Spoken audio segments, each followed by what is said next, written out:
It's Friday night. 13 Sports Overtime presents Friday Night High School Football, sponsored by these local businesses.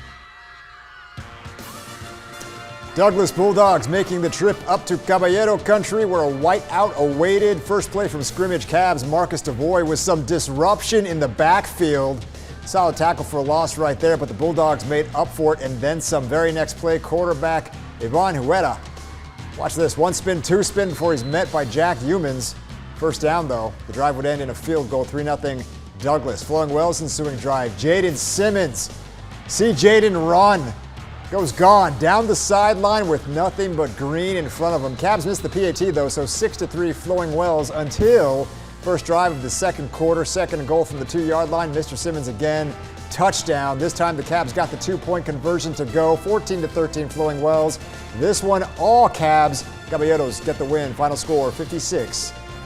And with that I say happy Overtime Friday to you and yours, friends. High school football now in full swing, and so are we here at 13 News. Damian Alameda here. A 27-game win streak in any sport is impressive. That's what South Point Catholic had over Southern Arizona teams until last season when Marana took out the Lancers in an incredible come-from-behind victory, which is why, as we bring in Sean Mahoney with tonight's rematch in Lancer country, methinks South Point would have been tasting blood, but what do I know?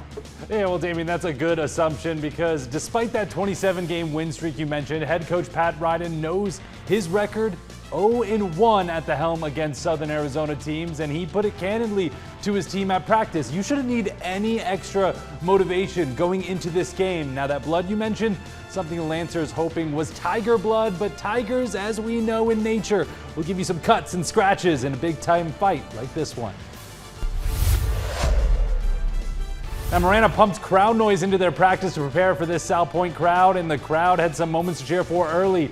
As you'll see here, quarterback Matthew Avilar in the first quarter. He's going to go airborne hello, but as Lee Corso says, not so fast because you can't do that in high school, which would have South Point set up for a field goal. And the second quarter, Marana make them pay. I allow this Jeffrey Smith III 5-yard run. Tigers lead 6-3. Ensuing Lancer possession, though, Avilar showing he's got an arm too, launching a deep one to Kane Collins, who makes the 51-yard grab and would lead to a Charles Cheney touchdown, 10-6 Lancers. But right before the half, Colton Meyer scrambles out of the pocket, just chucks one deep, and Jackson Sharp answers the prayer heave. Marana takes the 12-10 lead at the half. Third quarter now, though, Alon Dion. He's going to rumble his way into the fun house to give the Lancers the lead, so pressure on for the Tigers. Last play of the third quarter, 4th and 15, Meyer. He's going to find Jesse Howell in the end zone, and we got a ball game. However, the Tigers missed the 2-point conversion and couldn't find the winning play, coming up literally 4 yards short at the end with some misses, as you see here. And South Point goes on to win 20-18. Now, South Point gets another chance to claim Southern Arizona supremacy as they travel to Tucson next week, while Marana will look to rebound at home against Canyon View. Damien? All right, thank you, Sean. Hey, a year after throwing close to 2,000 yards, helping Walden Grove win its first postseason game in program history, quarterback Caleb Layton is now wearing Buena Blue after moving down to Sierra Vista. Tonight, guiding a Colts squad that made it to last season's quarterfinals. Joe Thomas and the Colts making the trip up to meet Cienega.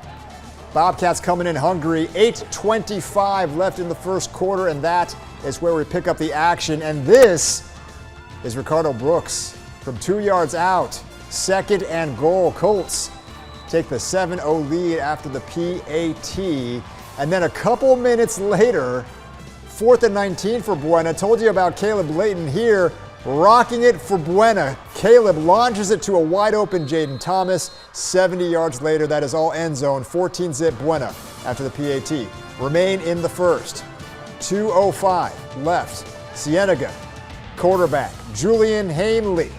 Nice little 8-yard rush to Buena's 8, but he needed 10 to get the first down, and yet the Bobcats still able to convert. 4 plays later, 3rd and goal at the 1. Buena goes quarterback hunting, gets Julian for a 15-yard loss, courtesy of Cooper Kraus, and that led to this. Alex Moya, 33-yard field goal just as the clock struck 0, although the Colts went on to win 38-31 after a last play goal line stand at the 1-yard line. So, man, what a finish for Buena.